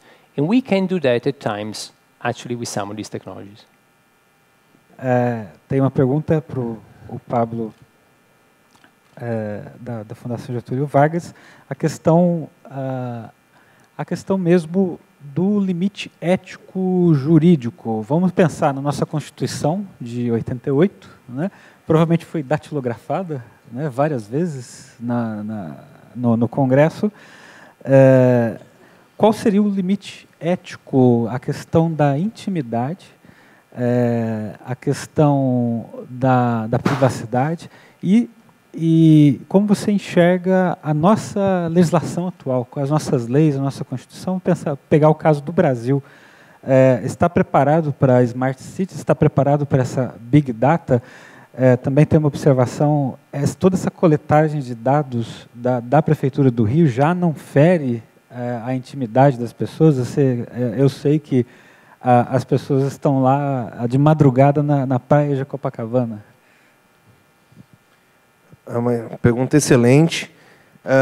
A gente ainda tem um quadro regulatório muito incipiente, muito embrionário. A gente tem o artigo 5º, inciso 12 da Constituição, que trata da questão do sigilo das comunicações, mas tem muita coisa ainda para ser regulamentado. Por exemplo, a quem pertence o metadado, né, o dado gerado a partir de uma automação, de um processo automático, como o trânsito pela cidade, enfim. A quem pertence? É você que está andando por ali, é a empresa de telefonia que está coletando isso para organizar suas antenas, a prefeitura não pertence a ninguém. Enfim, isso ainda precisa ser muito debatido, e não é só no Brasil, não. Alguns países já tomaram uma posição mais conservadora, eu diria. Especialmente a Europa já tem alguma legislação e regulamentação a respeito. O Brasil tem agora um marco civil que trata da finalidade dos dados. Os dados têm que ser utilizados para aquele fim para o qual eles foram produzidos, mas a gente ainda não tem isso regulamentado. Por enquanto, a gente está trabalhando na esfera da...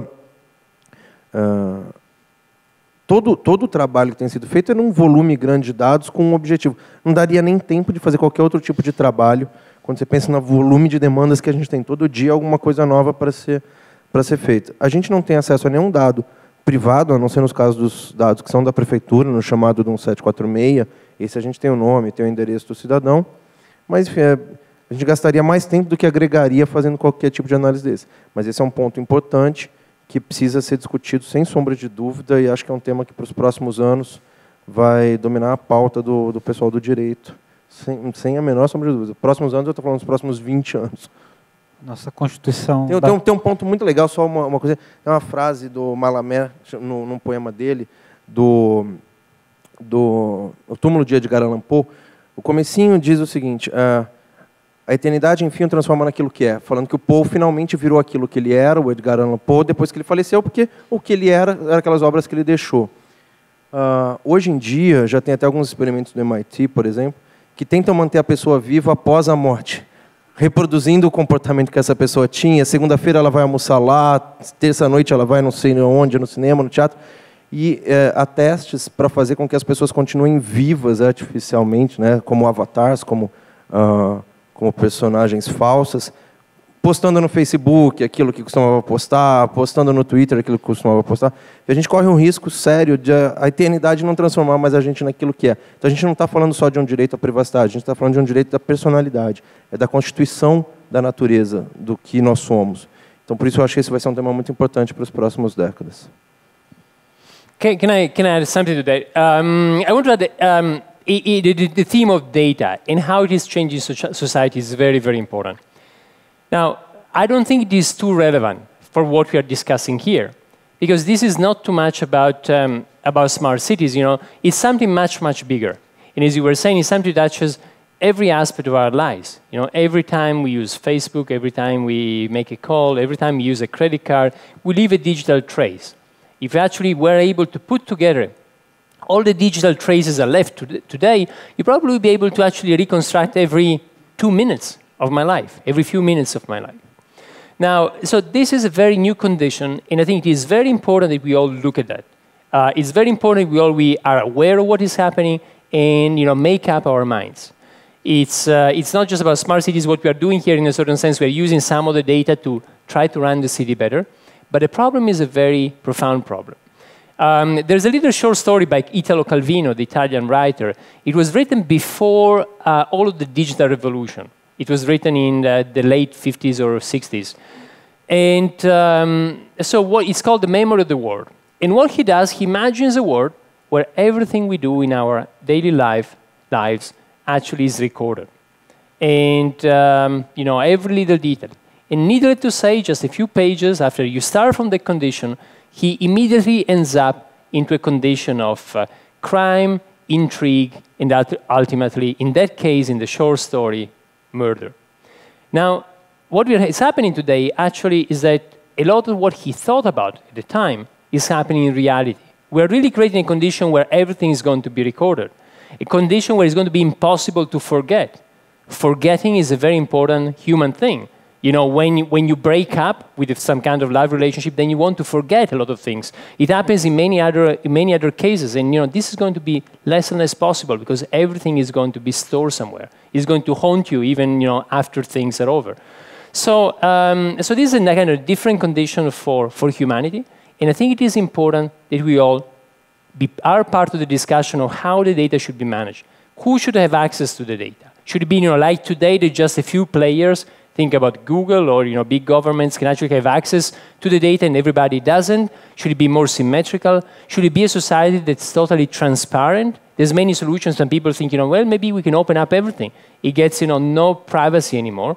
But if you look at some anthropologists, they seem to think that before we had cities, when each of us were hunters and gatherers a few thousand years ago, here in beautiful Brazil or around the world, then, at that time, there was no privacy. The way humans were living by sharing really every little moment of our lives. Should be, there's other technical solutions, more complicated. Basically, you create data in order to track data. So that basically, you see that when data is leaked, you can actually see how it was leaked and where it is coming from. So all of these are possible solutions. Now, I don't know what is the right one, but I know that the choices we make today will be the choices that will impact and define our society tomorrow. So it is a conversation that we should all have and participate. In at MIT, what we've been doing already for a couple of years is create a forum called Engaging Data, where we got people from different backgrounds. We got academics, privacy advocates, the government, company that produce a lot of data, all come together and actually discuss some of these topics. Last year, we had Noam Chomsky, professor at MIT, a activist, and so on. We had Ed Snowden's lawyers represented there. We had Saskia Sasse, a number of other people, really, because we think, yes, we should all take part in the discussion. Uma pergunta para a Telefônica, para o Pablo Larrier. Duas perguntas, na verdade. A Telefônica, ao instalar tantos sensores em Santander, em São Pedro, não instalou um Big Brother nessas cidades? Não está vigiando o admirável mundo novo, o Brave New World? Não chegou nessas cidades? O sonho do Aldous Huxley não se realizou? A primeira pergunta. E uma pergunta prospectiva, positiva, de parte da Telefônica. Né? Esses dois modelos, esse modelo brasileiro, esse espanhol, em quanto tempo uma considerável parte das cidades brasileiras vai poder ter toda essa gama de sensores, todo esse conjunto de sensores? Em quanto tempo, por exemplo, muito concretamente, uma Telefônica conseguiria tornar todas as cidades brasileiras smart cities? Né? Claro, é uma previsão difícil e tudo, mas assim, pelo menos uma opinião nesse sentido. Bom, deixei a bola de cristal em casa, então, mas vamos primeiro à segunda. Assim, é difícil dizer. Assim, eu sempre falo que assim, a tecnologia é o lado mais fácil, né? Assim, o difícil é o lado cultural, né? Assim, então, é a cultura das pessoas quererem, assim, como eu comentei, assim, a tecnologia é simplesmente um enabler, um disponibilizador. Então, assim, tem que ter a vontade da cidade, tem que ter a vontade dos cidadãos, né, assim, e a administração pública tem os seus caminhos, né, assim. Colocando as coisas certas, assim, não é difícil imaginar que toda cidade poderia começar a ter alguma coisa inteligente, assim, pelo menos alguma parte dela inteligente, num intervalo de 5 a 10 anos, assim, qualquer cidade brasileira, porque assim, a tecnologia barateia muito, assim, é muito fácil de acessar. Então, as soluções vão tender a ser, hoje em dia as soluções são praticamente, cada caso é um caso, né, assim, as soluções vão tender a ser mais estándar, o que vai agilizar o processo. Qual seria, então, a maior barreira hoje para a Telefônica expandir? É uma barreira tecnológica, política pública, humana? Não é somente a Telefônica, aquilo que eu comentei na minha apresentação é a construção de um ecossistema. Assim, aquilo que eu falei, eu realmente acredito, aqui alguém sozinho não vai muito longe. Né? Assim, você precisa de muitos elementos, assim, você precisa de ter os sensores, você precisa de ter os desenvolvedores de software, você precisa de ter as soluções, você precisa de ter a administração municipal participando, você precisa de ter os cidadãos abraçando iniciativa. Assim, enfim, são N elementos que você tem que conjugar. Assim, as cidades têm que ter seus orçamentos. Né? Assim, um problema que a gente vê, assim, que normalmente a própria disponibilidade do dinheiro da cidade são dinheiros verticalizados. Né? Assim, então, você tem o dinheiro da segurança, você tem o dinheiro dos transportes, você tem o dinheiro da saúde. Quando você pensa em cidades inteligentes, muitas vezes você pensa assim, em visões horizontais. Né? Assim, então, ter essas visões horizontais, ter esses compromissos de longo prazo, né, assim,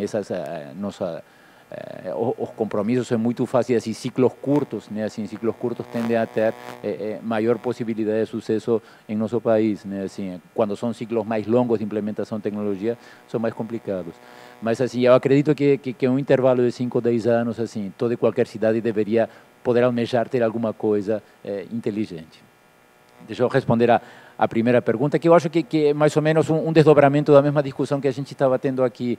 Eu acho que a tecnologia, quando ela aparece, assim, normalmente causa medo. Assim, quando surgiu a fotografia, assim, as pessoas morriam de medo de serem fotografadas, porque imagina, vai ser fotografado. Assim, quando surgiu a filmagem, imagina, vou ser filmado. Quando surgiu o GPS, pô, assim, as pessoas vão saber onde estou. Né? Assim, quando surgiu assim, o cartão de crédito, vão conseguir pagar meus pagamentos. Quando surgiu pagamento pela internet, né? Assim, meu Deus, assim, vão roubar meus dados pela internet. E ao longo do tempo, eu acho que se desenvolve um trade-off, né? Assim, um trade-off entre a vantagem que você tem com assim, as inseguranças, assim, que parte delas são reais e elas são resolvidas. Então sempre tem assim, eu acho que como o Carlos falou, assim, tem a sociedade escolhe, né, assim, um pouco o que quer fazer, mas assim, quando tem problemas importantes, a tecnologia, se o benefício é suficiente, a tecnologia resolve, e assim parte delas assim acaba se vendo que não eram tão reais. Assim, mas no final do dia, eu acho que tem uma segunda discussão importante, né, assim, tem uma segunda discussão importante que Pablo falou, assim, tem a parte, o aspecto legal, né, assim, mas tem todo o aspecto de segurança da informação. Né, assim, então eu acho que tem um capítulo muito importante, que eu acho que assim, as pessoas vão tender a aceitar, né, assim, que essa informação seja capturada em ordem para você receber um benefício, mas vai exigir um nível de segurança da informação assim, muito maior, porque assim, o que está em jogo assim, vai ser muito mais. Ok. Uma pergunta para o Pablo Cerdeira é sobre administração pública. E aqui o participante está perguntando justamente para um gestor público da Prefeitura do Rio. Quando vamos ter, ou já existe, o Big Data do povo? Seria o contrário. Assim, quando a população vai saber minimamente todos os gastos, por exemplo, da prefeitura, saber tudo que a prefeitura faz, quando nós, população, vamos ter. Não seria, por exemplo, a lei de acesso à informação, em que medida que ela cumpre isso, né? E quando, se há perspectiva de abrir, da população ter dados exaustivos e transparentes ao máximo, né, na medida assim, onde está o prefeito nesse momento, onde está um funcionário público nesse momento. O dinheiro público vai poder ser rastreado também pelo povo? Excelente pergunta. data.rio.rj.gov.br, Data Rio. Todos esses dados que eu mostrei para vocês aí que a gente usa estão disponíveis para a população toda, quem quiser trabalhar com aquilo. Claro que há dados privados que a gente tem só o direito de uso, que eu não posso compartilhar. Esses eu não posso abrir. Por exemplo, eu não abro lá o nome do cidadão que faz o chamado no 746, por questões de sigilo. Dados de terceiros, em parcerias que a gente tem com o Waze, com o Move, com Strava e outros aplicativos, também não posso abrir. Eu tenho acesso para nosso uso, para nossa pesquisa. Mas todos os demais dados da prefeitura estão lá. Está saindo um estudo recente agora, semana passada, sobre a transparência nos aspectos financeiros, especificamente, da Lei de Acesso à Informação. O Rio de Janeiro está figurando como a cidade mais bem avaliada pela USP aqui de São Paulo, nos quesitos de abertura de dados financeiros. Agora, é claro que existe uma questão, por exemplo, eu não posso abrir os dados de localização dos guardas.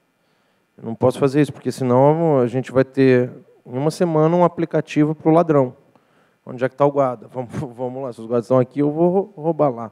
Então, assim, tem uma série de dados que tem, por natureza, um fechamento necessário, uma questão estratégica.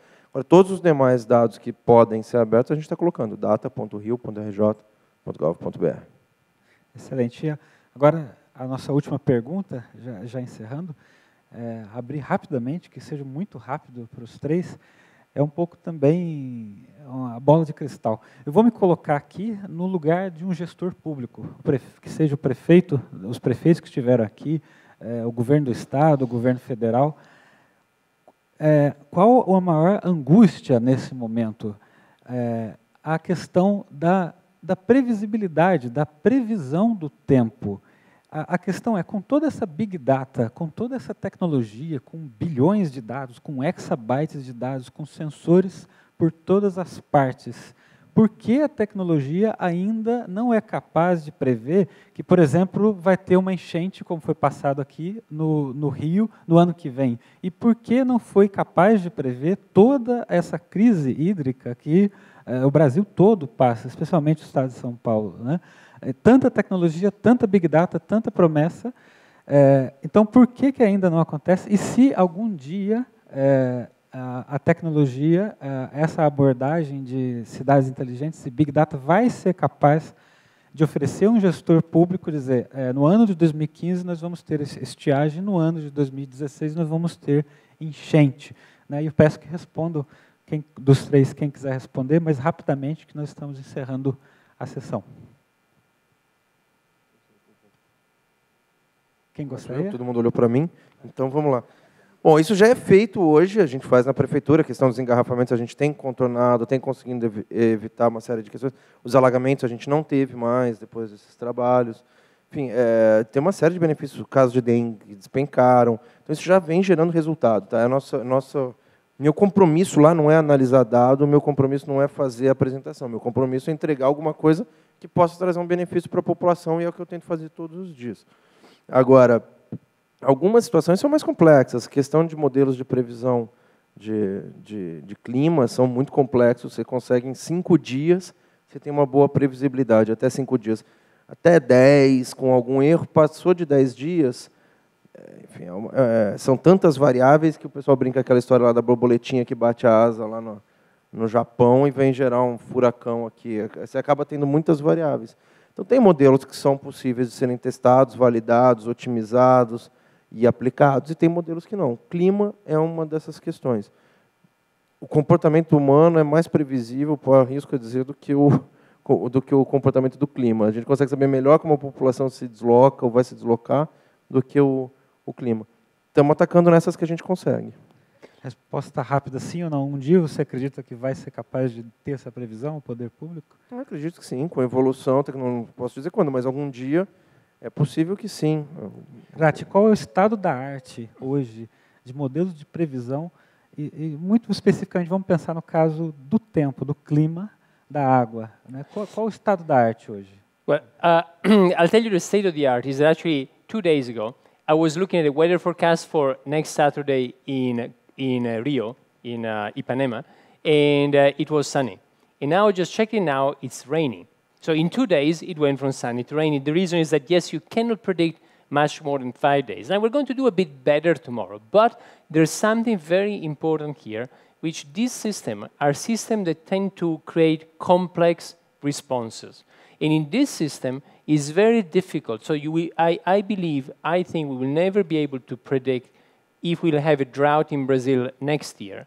And the reason is this system are systems where very minor variation can provocate huge changes down the line. So it's impossible, you can look at them statistically, but you cannot do then forecast in an accurate way. It's the old story that, like a butterfly can create a tornado, a butterfly in Africa can create later a tornado that moves across the continent. It's really that just small variation of the system then can have big consequences later. And that's typical of many systems, including the system in this case, when you look at the planet and the weather. So honestly, I'm not too optimistic that we will ever be able to say next year we'll have a drought or in 2 years we'll have a drought.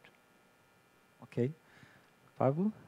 Eu também, assim, eu acho que é extremamente complexo, mas assim, o que sim, a boa notícia é que eu acho que dá monte dos efeitos que a gente tem, assim, dá para sensorizar as causas e agir preventivamente, né? Assim, se a gente, por exemplo, ter um sensor de bueiro entupido, ou ter um sensor de trânsito que, assim, ou ter, assim, e a gente ter sistemas de resposta muito mais rápidos, né? Assim, ter sensores inteligentes ou assim, roteamentos inteligentes de trânsito para conseguir escoar em condições críticas, né? Assim, quando a gente fala de consumo de água, né? Assim, a gente ter medições preventivas, a gente monitorar perdas, a gente, então tem toda uma camada preventiva que a gente pode fazer sensorizando o nosso mundo real e, assim, enfim, para estar o melhor preparados para a melhor previsão do tempo. Mas, assim, conseguir prever exatamente como que vai ser o clima daqui a um ano, eu acho que muito impossível. Difícil. A solução seria a cantareira começa a cair, já se começaria um racionamento, entre aspas, inteligente da água, assim, o sensor conectado já começa a interferir com a utilização e, de alguma forma, da mesma forma que a gente estava falando de carros que se dirigem, ou seja, coisas que hoje em dia as pessoas gestionam. Infelizmente, nós não somos muito racionais na gestão desses bens. Assim, do mesmo jeito que a gente não é racional dirigindo no trânsito, não é racional no consumo de energia, conseguir utilizar a tecnologia a nosso favor para fazer isso por nós. E agradeço a atenção de todos, a paciência de todos. A sessão foi longa, estouramos nosso tempo, né? E agradecemos a todos.